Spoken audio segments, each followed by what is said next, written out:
Good morning, all of you.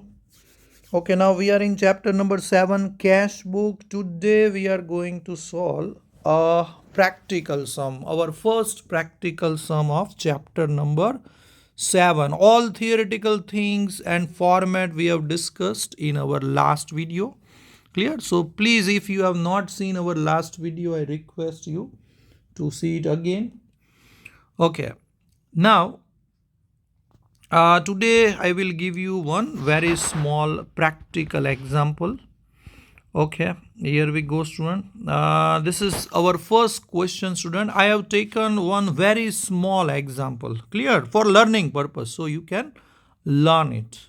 Okay, now question is this. From the following transactions, prepare cash book of Mr. X for the month of January 2021. Okay, only 4 transactions I have given, student, because it is for learning purpose. In exam you will get a bigger question, more transactions will be there, but this is just for understanding. So I have given only 4 transactions just for learning purpose. Okay, student. Now as you know, student, cash book is to be prepared for a particular month, and here the month is January. Okay, so we are preparing cash book of January month. Okay, student. Now there are 4 transactions, and if you study these transactions, student, in cash book only cash transactions are recorded, isn't it? Okay, but in cash transactions there are 2 types of transactions, student. One is about inflow of cash and the other is about outflow of cash. Okay, so I have highlighted the inflow transactions with green font. Suppose the first question is opening cash balance rupees 50,000, means we already have 50,000, and if you refer to 3rd January we are selling goods of 25,000. Okay, so if we sell goods we receive money. Okay, so in cash book, student, transactions are of 2 types.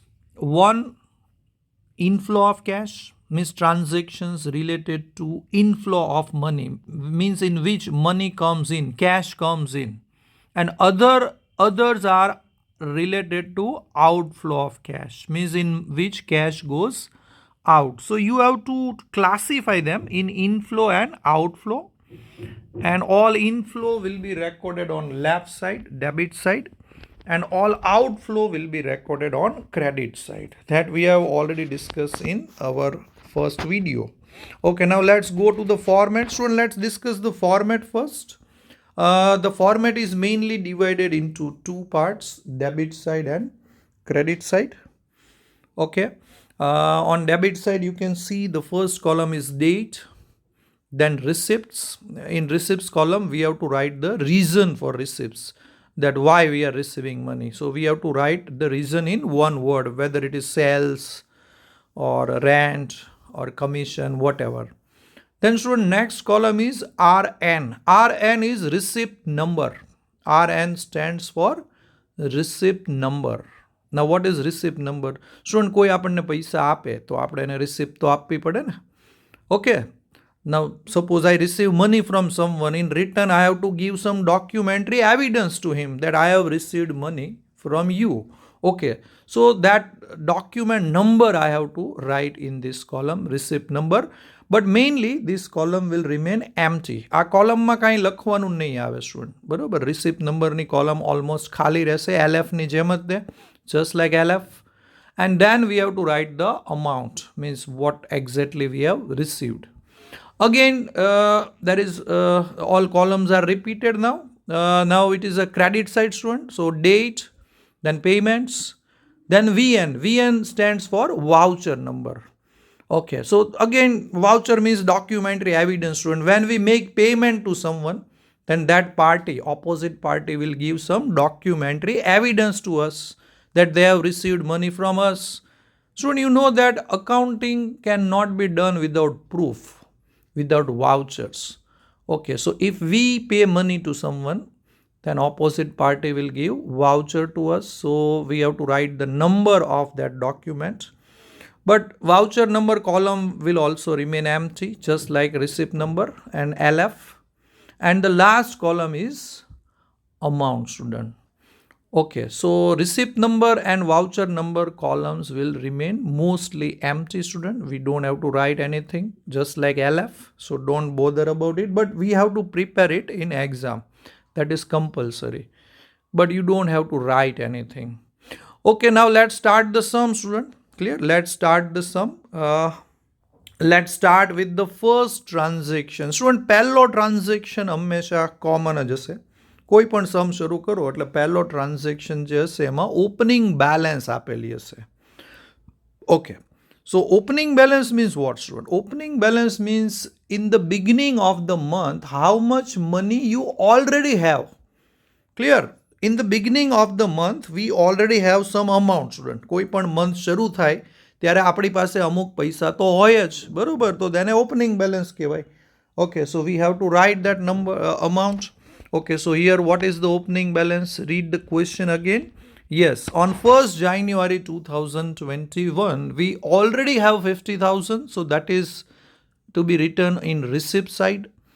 To balance brought forward. Student, જ્યારે જ્યારે sum start થાય એટલે આ entry આવશે જ તે, અને compulsory આ એન્ટ્રી લેફ્ટ સાઈડ તમારે લખવાની છે, ઓપનિંગ બેલેન્સ. ઓકે, ચાલો, now let's go for another entry. First let's go on the question page. Here it is. First question we have already recorded, opening cash balance 50,000. Now student, our second question, second transaction is purchase goods of rupees 20,000. Okay, now we are buying goods, student. Student, if we buy goods, cash comes in or cash goes out? Just think about it. Because it is in cash book we record only cash transactions, and all cash transactions can be either inflow of cash or outflow of cash. Tell me whether it is inflow or outflow. Yes, it is outflow, means cash goes out. And if it is outflow, we are supposed to write in payment side of cash book. Okay, so let's write on payment side this transaction. First, let's start with the date. Yes, write down the date, 2nd of January 2021. Now, student, in next column, we should write the reason of payment. Means why we are paying. Because we are buying goods. Okay, so in one word we have to write. What is the appropriate reason for payment? Yes, purchase. Student, જ્યારે જ્યારે આપણે goods લઈએ તો એની માટે કયો word use કરીએ છીએ? Purchase. Even in journal entry, we write purchase word. Okay, so that word we have to write. Okay, so reason of payment is purchase. Okay, so we have to write by purchase account. Student, આ ledger જેવું છે. ડેબિટમાં લખો તો to લખવાનું અને ક્રેડિટમાં લખો તો by લખવાનું. By purchase. Okay. So by purchase account, and how much? 20,000. Okay, so it's outflow of cash. All outflow will be recorded on right side and all inflow will be recorded on left side. Okay, so by purchase account 50,000. Now next transaction. Again, let's go on the question page. Yes, second transaction we have recorded. Now third transaction, sold goods of 25,000. Okay, we are selling goods of 25,000, student. And it's a cash transaction because name of any person is not given. So can you tell me, student, are we receiving money or giving money? Of course, student, we are receiving money because we are selling goods. So against goods, we will receive money. So it's an inflow of cash, student. We are receiving money. So it's an inflow, and inflow should be recorded on receipt side, means left side, debit side. Okay, so let's write down. This is our cash book, student. Where should we record? Tell me. Yes, on the left side. First, we will write the date. In date column, it will be 3rd January. And then we have to write the reason for receiving money. Why you are receiving money? Because of sales. Yes, you are selling the goods. So sales is the reason. Or you just remember the journal entry. What journal entry we will write? Cash comes in and goods goes out. So cash account debit and to sales account. Student તમે એમ માની લો કે આ એક ledger જ છે. આ cash book is just a cash account. એટલે journal entry ઉપરથી પણ બનાવી શકાય. જર્નલ એન્ટ્રી ઉપરથી કેમ આપણે કેશ અકાઉન્ટમાં પોસ્ટિંગ કરીએ, બસ આ કેશ અકાઉન્ટ છે એમ જ માની લો. એટલે જર્નલ એન્ટ્રી મનમાં વિચારીને પોસ્ટિંગ કરી નાખો તો બી આવી જશે.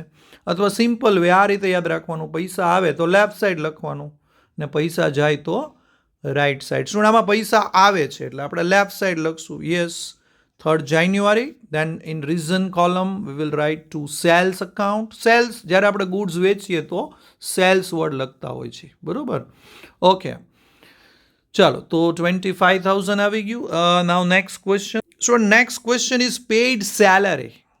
Okay, now if we pay salary, student, if we pay salary, then obviously cash goes out. So it's an inflow or outflow? Yes, it's an outflow. It's a payment. So where we should record it? Of course, on the right side, on the payment side. Right side is the payment side. So let's write down 4th January in date column and in reason by salary. Salary is the reason for payment. We are paying salary, so we have to write by salary. If we pay wages, then we could write by wages. If we pay rent, then we can write by rent. Whatever you pay, that word you have to write here by salary. Okay, students, so this is over. This question is over. The sum is over. Very, very simple, student. પૈસા આવે તો લેફ્ટમાં લખો ને પૈસા જાય તો રાઈટમાં લખો, બસ બીજું કાંઈ નથી કરવાનું, student. Okay, now we are in balancing. We have to balance it. Okay, just like ledger, student. Those who have learned ledger, they know very well how to balance.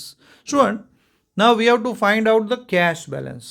Clear that how much cash comes in and how much cash goes out. Okay, so the difference of receipt side and payment side will be our answer. Now you can see that total of debit side is 75,000. Means total 75,000 we have received during the month. 50,000 to other student, 50,000 were already there. In addition to that, 25,000 we have received on 3rd January. So total cash we have is 75,000, but out of that we have paid 24,000, student. See on the credit side, total of credit side is 24,000. That's a payment, that the cash goes out. Okay, so how much cash came during the month in the business? Yes, 75,000, and out of that we have paid 24,000. 75,000 આવ્યા ને એની સામે 24 ગયા તો વધ્યા કેટલા, student? How much cash we are left with? Yes, 75,000 minus 24,000 is your answer, student, and that is your closing cash balance. 51,000 is our answer, and that we are supposed to write on right side, student. બેયનો total tally કરવા માટે ડેબિટનો total વધારે છે એટલે answer આપણે ક્રેડિટમાં લખવો પડશે તો જ બે ટોટલ સેમ થશે. Yes, C I have return here. We should, in answer, student, you should write the last date of the month. For which month we are doing some? Yes, we are doing some for January month, and the last date of January is 31st. Okay, so 31st January 2021, and we can write by balance carried forward, and this 51,000 is our answer. Okay, now you can see that both the sides are equal now, student. Debit side is equal to credit side. Yes, total of on both the sides are now 75,000. Okay, ચલો હવે જાન્યુઆરીની closing balance છે student, એ ફેબ્રુઆરીની opening balance બની જશે કારણ કે જાન્યુઆરી પછી કયો મહિનો આવે? ફેબ્રુઆરી. એટલે જાન્યુઆરીનો જે આન્સર છે એ ફેબ્રુઆરીમાં કેરી ફોરવર્ડ કરવો પડે, કન્ટિન્યુ કરવો પડે. ચલો તો એ લેફ્ટ સાઈડમાં આપણે લખી નાખશું એક કોલમ વધારે કરી અને 1st February to balance brought forward. આ લેજરમાં શીખી ગયા છીએ આપણે, બરોબર, બેલેન્સિંગ કરવું. Okay, so this is your answer, student. And I am sure this was very small example, student, just for understanding. You just remember, if you receive money, then you write on left side, and if you give money, then you should write on right side. Okay. Now, in next video, we will solve one practical sum from exercise textbook. Okay, that will be a big one. Clear? So get ready, student. Take care.